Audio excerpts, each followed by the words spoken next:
everybody? Okay, very good, thank you.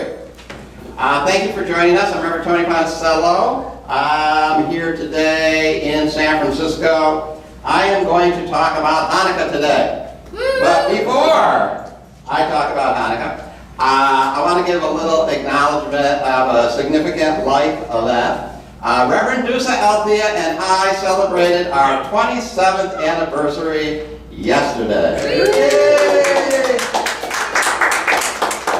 And, that's significant. People ask Dusa Althea and I what the key to our relationship, our intimate relationship success is, and we always say the same thing. We don't live together.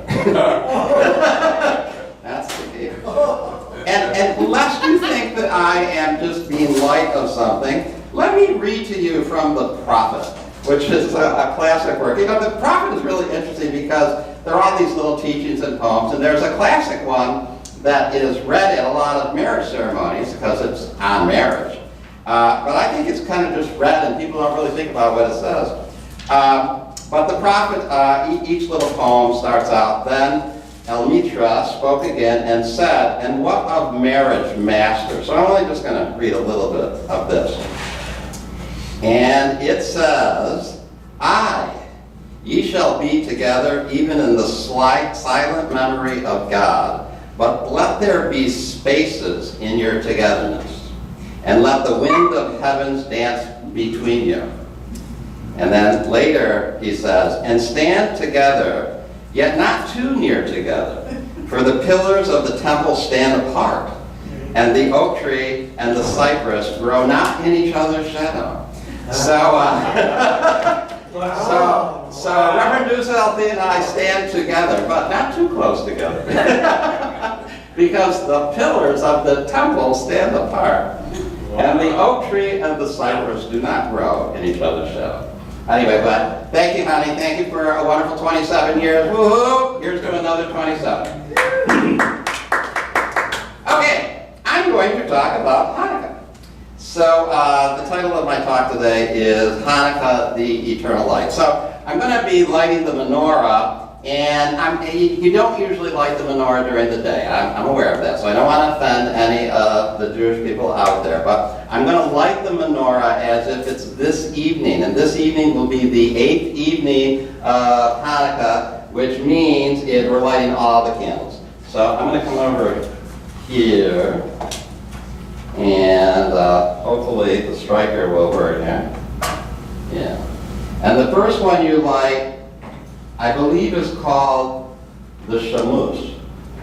And that's not one of the 8. It's always supposed to be on any menorah. It's supposed to be apart from the 8. And when you're setting the candles up, you start from the right on the first day, and then each day you add one going towards the left. However, when you light them from left to right. So basically this is the 8th candle, signifying the 8th day. And so we will light the 8th day first. And what we're celebrating here before I light the candles is the rededication of the temple. So in the year 168 BCE, which means before the Common Era. That's how we say it now. We don't say BC anymore because BC stood for before Christ. And too religious, and so we've got a more secular way of saying it. So we say before the Common Era. I never liked the before Christ thing anyway, because we in A Course in Miracles, try to not to associate Christ with Jesus. So it really was meaning that was like before Jesus, before Christ, but before the Common Era. So in the year 168 before the Common Era, BCE, the Syrians and maybe the Greeks invaded Jerusalem and took it over and apparently massacred thousands of people, many of them Jewish, and took over the Jewish temple and took down the Jewish statuary and iconography and put up a temple to Zeus there and used the temple for their own religion. But they sacked the Jewish temple. And it took 4 years apparently for the Jews to reclaim the temple. And then Judas Maccabee means the hammer, so then Judas the hammer, I know a young warrior who took over his father's position as warrior, eventually drove the Syrians out of Jerusalem and reclaimed the temple. When they got in the temple, there was a lamp that was always supposed to be lit in the temple, signifying the eternal light. And it used a particular kind of sanctified olive oil to burn. And they didn't have enough oil. The Syrians had defiled the oil. I don't know how they defiled it, but they defiled the oil. And so they only had enough sanctified oil to burn for a day. And there was this 8-day ritual to re-sanctify new oil. And so they had some debate about whether or not they should light the lamp. And it was decided to light the lamp. And then the miracle happened, which was the lamp burned for all 8 days until they could get the new oil, and the light didn't go out. And they always talk about that as a miracle, which I really like. So we're going to light the candles here, as if it's this evening, the 8th night of Hanukkah. Is that 876, or is that 1, 2, 3? His name is Judas? Judas. Judas Maccabee. It's amazing. Judah Maccabee. I think it's Judah Maccabee. Did I say Judas? I think it's Judah. All right. Judah Maccabee, who took over the battle from his father, who had died in the campaign to get rid of these Syrians. Now, there's other stories about Hanukkah. You know, it's 2 centuries BCE. Hard to know, but this is the story that's generally told. And you're supposed to tell the story every time you light the menorah. There's another thing you do when you light the menorah. You say this Hebrew prayer, and I'm going to say it in English, not in Hebrew. Blessed are you, Lord our God, King of the universe, who has sanctified us with his commandments and commanded us to kindle the Hanukkah light. And on the very first night of Hanukkah, you also say this: Blessed are you, Lord our God, King of the universe, who performed miracles for our forefathers in those days at this time. So we have just lit a menorah, and we're all Jewish now. Are there any Jewish people here? None of us are Jewish here. But maybe there's some Jewish people out there. But we're all Jewish, okay. I always loved Hanukkah when I first learned about it. I think it's very consistent with A Course in Miracles, because it's all about going towards the light. It's all about the eternal light, and it's all about having faith in that light, not to go out. And it's also about not believing in lack. And of course, the Miracles tells us that the perception of lack is always faulty. So even though it may look like we only have enough fuel for one day, light the lamp and just trust that somehow it's all going to work out. And I also love it because A Course in Miracles uses the symbol, the metaphor of a lamp, and that was in the reading there that Reverend Brad read. It said, the power of one mind can shine into another because all the lamps of God were lit by the same spark. It is everywhere and it is eternal. So we are all the lamps of God, and we're all lit with the same spark. We all have the eternal light, just like that lamp in the temple in Jerusalem was always to be lit, always had that eternal spark. And I especially like this quotation. It says, turn toward the light, for the little spark in you is part of a light so great that it can sweep you out of darkness forever. For your Father is your Creator, and you are like Him. So we maybe are only aware of a little spark inside of us, but that little spark is connected to a light so great. We got some static here. Our little spark is connected to a light so great because it is the light of our Creator, it is the light of our Father, Mother, divine source, and we are like that. We are made of the same stuff. We have the same substance, light within us. And so it's a wonderful metaphor, lighting the lamp and keep walking forward even when you seem to be low on fuel. And I think that metaphor helped the Community Miracle Center during some difficult periods of transition and challenges, and I think it can help all of us, and I know that it has helped me personally many times. So I thought I'd talk about just a few of those. Going into this year's conference in San Francisco, things, didn't look that great when we were going into that conference. For one, we were expecting 400 people at that conference. We had 456 people in Las Vegas 2 years before, and we expected, coming back to home territory with a lot of support here from the local community, that we would easily get 400. But to be on the conservative side, we figured out the pricing for around $325, $350. That way, we would be cool. But we only had 251, which was substantially less with even our conservative estimates. And, there was a lot of question about what to do. The board met. We actually went away on retreat to meet and talk about it. And I got a lot of feedback from a lot of presenters, key people in the Course in Miracles community. I got told more than once that the era of the big conference was over. And I started getting pushback from the presenters. But we centered in and we found our guidance, and our guidance was to light the lamp and keep moving forward. So we booked Boston. We decided actually to expand things. We decided to book it for a holiday weekend. Book it for Memorial Day weekend. Stop trying to avoid the holiday weekend. Book it for the holiday weekend. Oh, we got all kinds of pushback from that. That was going to be a terrible thing. It was going to be a disastrous thing. Certain presenters said they didn't want to present with us, yada, yada, yada. But we just lit the lamp and went forward. Now, that doesn't mean that we ignored what was going on. It was actually the first thing I addressed at the presenters meeting, and we meet before the conference actually starts on Friday morning. I addressed the lower enrollment. I took full responsibility. Maybe the fact that I had taken my clothes off in Las Vegas somehow discouraged people from coming. They had gotten a certain amount of bad press. Took responsibility for that. I also talked about it when the conference first started to the whole General Assembly. Again, took responsibility for it. Wasn't pretending that appearance of low enrollment wasn't there. But we were moving forward. That's what I told people. Our guidance was to move forward. We're going to Boston Memorial Day weekend. And it's going to be terrific. And I bless the Community Miracle Center and the staff. We put on an amazing conference in San Francisco. We went full tilt out with every bit of energy we could, and it was awesome. And Boston is now sold out at 440 people. It's been sold out since the end of September. So you lit the lamp and you moved forward.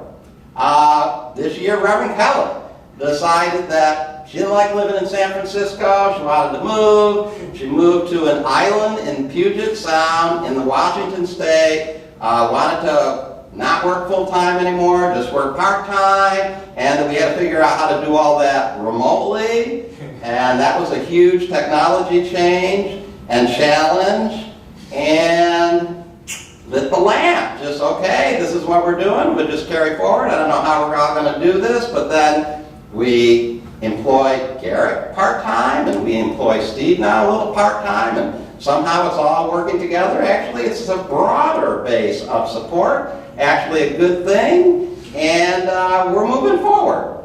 And we will continue to move forward. So we just lit the lamp instead of buying into the idea of lack or scarcity.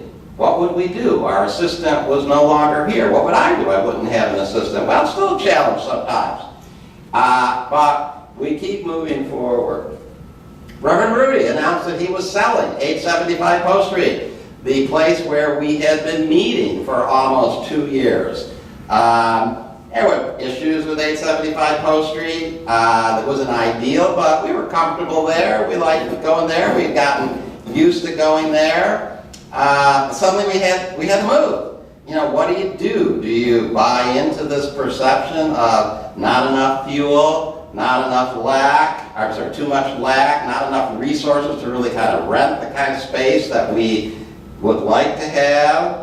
So we almost went to the women's building. We went there, looked at it. Negotiations were underway to go into this nice space in the women's building until they decided that we would probably be too loud with our singing and music and disrupt the other people who were around there, and they nixed the contract after a lot of negotiations. So again, looked like lack, looked like not enough fuel.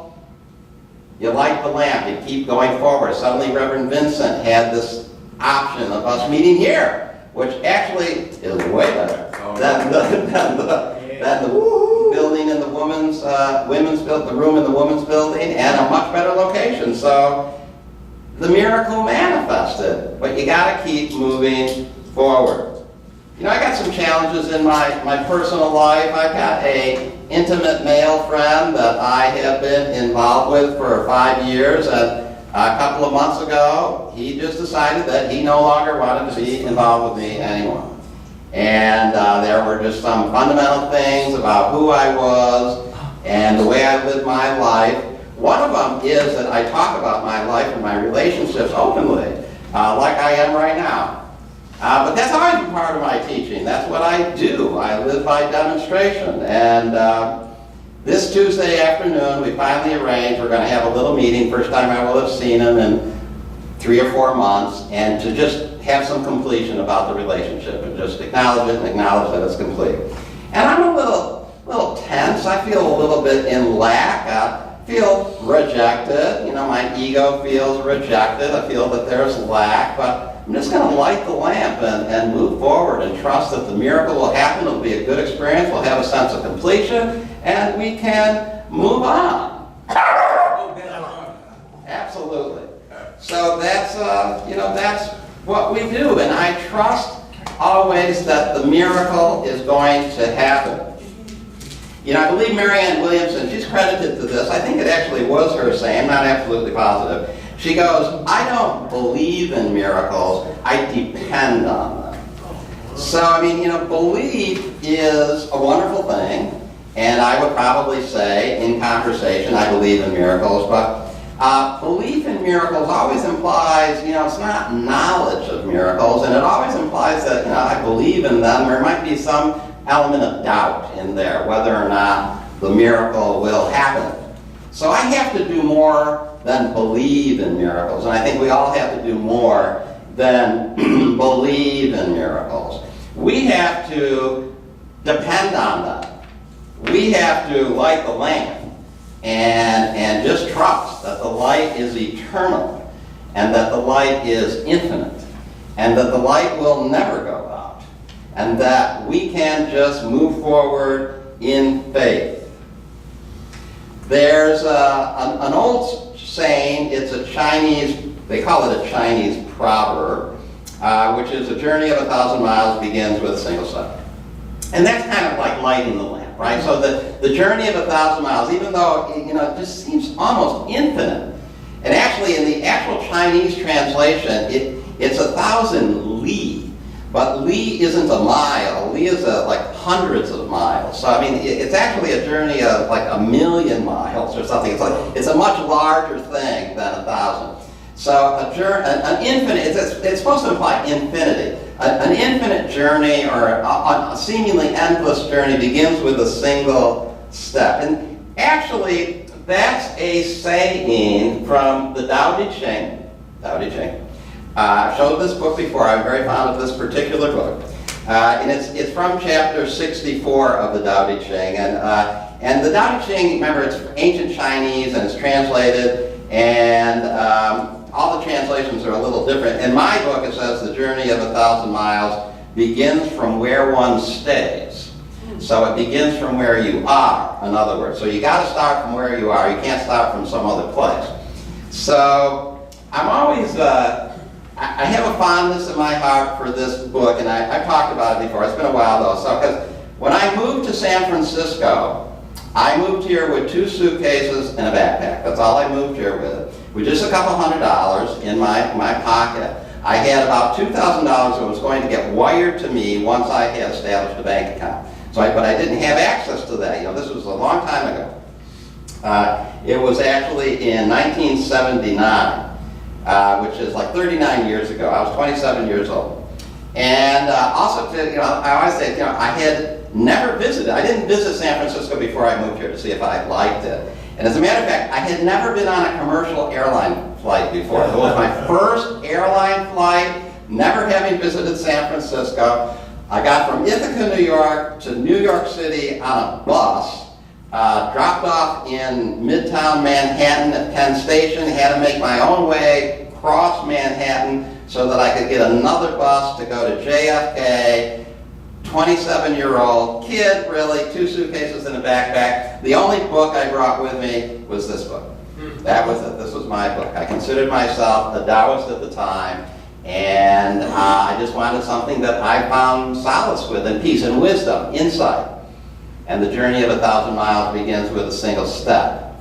And that was my single step. That was me lighting a lamp 39 years ago without a whole lot of fuel, but trusting that the miracle would happen.